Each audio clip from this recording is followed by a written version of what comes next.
جو شخص بھی سورۃ الفاتحہ شریف کو لکھ کر اپنے پاس رکھے گا، اور یہ عمل پیر کے دن کرنا ہے۔ چند بار آپ نے سورہ فاتحہ شریف کو پڑھنا ہے اور لکھ کر اپنے پاس رکھ لینا ہے۔ اگر آپ کے پاس اپنا ذاتی گھر نہیں ہے یا آپ کرائے کے گھر میں رہتے ہیں تو اس عمل سے آپ کو کئی گھر ملیں گے، اور اسی طرح اگر آپ کے پاس اپنا کاروبار نہیں ہے، آپ کسی کے ہاں ملازمت کرتے ہیں تو کسی کی نوکری کر رہے ہیں، تو اس عمل سے آپ کو اپنا کاروبار بھی مل جائے گا۔ یہ ایسا عمل ہے کہ بس آپ نے اس کو پیر کے دن کرنا ہے، اور اس کی بہاریں آپ کو اسی دن ہی نظر آ جاتی ہیں کہ ہر مشکل آسان ہو جاتی ہے، کیونکہ اللہ تعالیٰ نے خود ارشاد فرمایا کہ جب اللہ اور رسول تمہیں اس چیز کی طرف بلائیں جو تمہیں زندہ کر دے گی تو فوراً حاضر ہو جایا کرو۔ اور یہ بات سورۃ الفاتحہ شریف، اس کے اندر اللہ تعالیٰ نے اپنی بارگاہ سے مانگنے کا ایک طریقہ بتایا ہے۔ اگر آپ اسی طریقے کے مطابق رب کی بارگاہ سے مانگیں گے تو جو کچھ مانگیں گے آپ کو کوئی سالوں کا عرصہ نہیں گزرے گا، چند منٹوں کا یہ عمل آپ کی زندگی کو بدل کے رکھ دے گا۔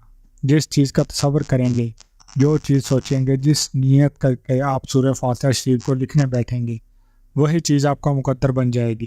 اگر ذاتی گھر چاہیے تو انشاءاللہ ضرور ملے گا، اور وہ کوئی زیادہ وقت نہیں، صرف چند ہفتوں کے اندر اندر آپ نے صرف 4 پیر اس صورت کو پڑھنا ہوگا۔ ایک مہینے کے اندر 4 بار سوار کا دن آتا ہے، یا کبھی 5 بار بھی آ جاتا ہے، تو آپ نے جس مہینے اس عمل کو شروع کرنا ہے، آپ کیونکہ کل اسلامی مہینے کا پہلا پیر ہے، یعنی کہ چاند کا پہلا اسلامی مہینے کا پہلا پیر ہے۔ اس کو نچندہ جمعرات یا نچندی پیر بھی کہا جاتا ہے، جو مہینے کا نیا چاند کے اعتبار سے، جب نئے چاند کے اعتبار سے مہینہ شروع ہوتا ہے، جس کو ہم اسلامی مہینہ کہتے ہیں، جو اس کا پہلا پیر ہوتا ہے یا پہلی جمعرات ہوتی ہے، اس کو ہم نچندری جمعرات بھی کہا جاتا ہے، چندری اتوار بھی کہا جاتا ہے، نچندری پیر بھی کہا جاتا ہے۔ تو آپ نے اس پیر کو اس سورۃ الفاتحہ شریف کو لکھ کر اپنے پاس رکھنا ہے۔ اب لکھنے کا طریقہ کار کیا ہے؟ سب سے پہلے یہ بات میری سنیے گا توجہ کے ساتھ۔ سورۃ الفاتحہ شریف یہ قرآن مجید کی پہلی سورت ہے، اور اس کو ہر نماز کے اندر پڑھنے کا حکم دیا گیا ہے۔ اس کے اندر اللہ تعالیٰ نے بڑی تاثیر رکھی ہے۔ دیکھیں، زمینیں بھی ساتھ ہیں، آسمان بھی ساتھ ہیں، اور اس سورت کی آیات بھی ساتھ ہیں، اور جو بندہ اس سورت کو پڑھتا ہے، اس سے انسان کے وجود کے اندر جو لا علاج بیماریاں ہوتی ہیں وہ بھی ختم ہو جاتی ہیں۔ اس کا میں ایک آسان سا طریقہ بھی بتا دیتا ہوں۔ اگر آپ کے گھر میں کوئی بھی شخص بھی مریض ہے، کسی بھی مرض کے اندر مبتلا ہے، اس شخص کو چاہیے کہ آب زمزم میں عرق گلاب ملا لیں۔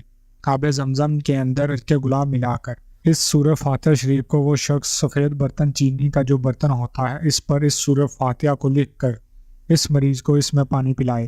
انشاءاللہ اللہ کے فضل و کرم سے مریض کو فوراً شفا ملنا شروع ہو جائے گی، اور اس عمل کو 41 روز تک جاری رکھیں۔ جیسی بھی بیماری ہوگی تو اس کا مکمل طور پر خاتمہ ہوگا۔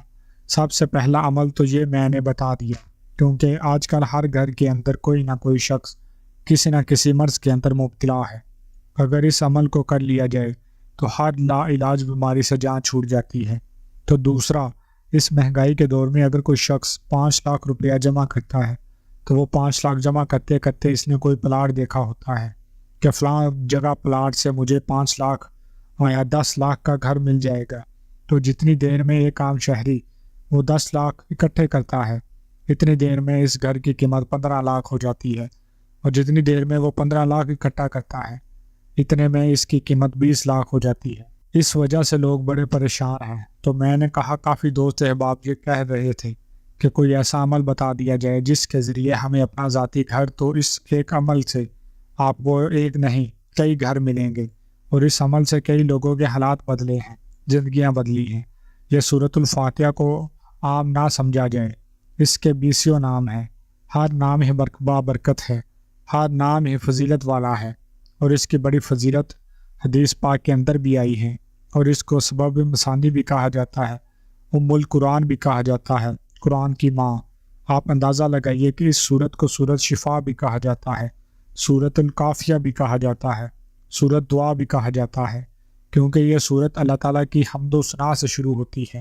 الحمدللہ رب العالمین، تمام تعریفیں اس رب کے لیے ہے جس نے ساری کائنات کا رب ہے، جو ساری کائنات کو پالنے والا ہے۔ رب کہتے ہیں پالنے والے کو، اور رب پوری کائنات کو رزق دے رہا ہے۔ یہاں کوئی صرف انسان ہی نہیں ہے جو رزق کھاتے ہیں، جانور، پرندے، بہت ساری مخلوقات ہیں جو اللہ تعالیٰ کا رزق کھاتی ہیں۔ میں ایک جگہ پڑھ رہا تھا 15 لاکھ مخلوقات ہیں، صرف انسان نہیں، اس کے علاوہ اتنی زیادہ مخلوقات ہیں جو اللہ کا رزق کھاتی ہیں، لیکن رزق کم نہیں ہوتا، ختم نہیں ہوتا۔ یہ ایسی اللہ تعالیٰ کی قدرت اور شان ہے۔ تو جو رب اگر آپ یہ عمل کریں گے، چند گھر آپ کو مل جائیں گے، تو اس کی رحمت میں، اس کی برکت میں، اس کے خزانے میں ایک ذرا برابر بھی کمی نہیں آتی۔ اگر ایک پرندہ سمندر سے ایک قطرہ پانی کا نکال لیا جائے تو اس سمندر کو کوئی فرق نہیں پڑتا۔ اسی طرح رب کا خزانے ہے، اگر 2، 4، 5 گھر رب اس عمل سے آپ کو عطا فرما دیتا ہے تو اس کے خزانے میں کوئی کمی نہیں ہے۔ وہ جس کو چاہے، جتنا چاہے، جب چاہے، جس وقت چاہے وہ عطا فرما سکتا ہے۔ دیکھیے، بس ہمیں مانگنے کا طریقہ نہیں آتا، وہ تو رب رحمان ہر وقت فرماتا ہے کوئی میرا بندہ مجھ سے مانگنے والا، میں اس کو عطا کروں، ہے کوئی مجھ سے حاجت طلب کرنے والا، میں اس کی حاجت کو پورا کروں، ہے کوئی اولاد مانگنے والا، میں اس کو اولاد دوں، ہے کوئی رزق مانگنے والا، میں اس کو رزق عطا کروں، ہے کوئی شفا مانگنے والا، اس کو شفات عطا کروں۔ تو یہ صورت کے اندر تمام چیزیں موجود ہیں۔ اس کو دفاع بھی کہا جاتا ہے، کافیہ بھی کہا جاتا ہے، شافیہ بھی کہا جاتا ہے۔ اس کے لیے نام ہے، 20 نام ہے اس صورت کے، اس لیے اس صورت کا مقابلہ نہیں کیا جا سکتا، اس لیے کہ اس کو بڑی فضیلت اور اہمیت ہے۔ اس وجہ سے سب سے افضل جو عبادت ہے وہ نماز ہے، اور نماز کے اندر اس صورت کو لازمی قرار دیا گیا ہے۔ جب تک ہم نماز کے اندر سورہ فاتحہ شریف کو نہیں پڑھتے، ہماری نماز ہی نہیں ہوتی۔ پھر آپ خود ہی اندازہ لگائیں کہ سورہ فاتحہ کی کتنی فضیلت اور اہمیت ہے۔ اب آپ نے سورت کو کیسے پڑھنا ہے وہ میں آپ کو مکمل ترتیب بتاتا ہوں۔ سب سے پہلے آپ نے وضو کر لینا ہے، جو میں نے پیچھے چیزیں بتائی ہیں، امید کرتا ہوں ان تمام کی آپ کو سمجھ آ گئی ہوگی، لیکن اس خاص عمل کی اجازت ہے ان لوگوں کو جنہوں نے اس ویڈیو کو اول سے لے کر آخر تک مکمل دیکھا ہے، سکپ نہیں کیا، کیونکہ بہت ساری چیزیں پیچھے میں جو بتا چکا ہوں، اگر آپ ان کے علاوہ اس عمل کو کرتے ہیں تو بالکل کوئی فائدہ نہیں ہونے والا۔ تو کیونکہ ہماری اجازت ان دوست احباب کو جو آگے بھی دوسرے دوست احباب تک پریشان حالوں تک اس عمل کو پہنچائیں گے، انشاءاللہ 1 مہینہ نہیں گزرے گا، 4 وہ پیر نہیں گزریں گے، 4 ہفتے نہیں گزریں گے، انشاءاللہ جو جس نیت کے ساتھ وہ سورۃ فاتحہ کو لکھے گا، اس نیت کے اندر جیسا وہ اس کا مقصد ہوگا، اللہ تعالیٰ اس کے مطابق اس کو عطا فرمائے گا۔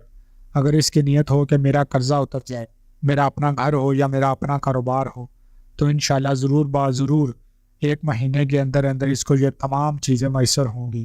تو سب سے پہلے آپ نے سورۃ الفاتحہ کو کسی بھی ایک پیج کے اوپر بڑی خوبصورت لکھائی کے ساتھ بڑے اچھے طریقے سے اول اور آخر درود پاک پڑھ کر 11 بار آپ نے اس کے بعد سورۃ الفاتحہ شریف کو بڑے پیار سے، محبت سے لکھنا ہے، بڑی خوش خطی کے ساتھ، اور اس سورۃ الفاتحہ کو اپنے گھر کے دروازے کے اندر لگا دیں یا کسی بھی جگہ لگا دیں، جو جس جگہ آپ کی نظر پڑتی رہے، اور جب بھی نظر پڑے آپ اس کو 1 مرتبہ پڑھ لیا کریں، کم از کم دن میں 1 بار پڑھ لیا کریں اس سورۃ الفاتحہ شریف کو۔ دوسرا کام آپ نے یہ کرنا ہے کہ صبح کی نماز کے فوراً بعد، فجر کی جو نماز ہوتی ہے، اس کے فرض ادا کرنے کے فوراً بعد اسی جگہ بیٹھے بیٹھے آپ نے اول اور آخر 3 مرتبہ درود پاک پڑھ کر 41 بار سورۃ الفاتحہ شریف کو 41 دن تک مسلسل پڑھنا ہے۔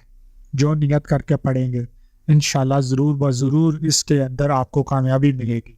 اب یہاں میں ایک بات کہہ دوں کہ ویڈیو کو لائک اور ضرور کیجئے گا، چینل پر نئے ہیں تو سبسکرائب بھی ضرور کیجئے گا، اور آپ نے جب سورۃ الفاتحہ کو پڑھنا ہے تو بسم اللہ الرحمن الرحیم سمیت پڑھنا ہے، اور میں الحمدللہ رب العالمین اس ترتیب کے ساتھ آخر میں آمین بھی کہنا ہے۔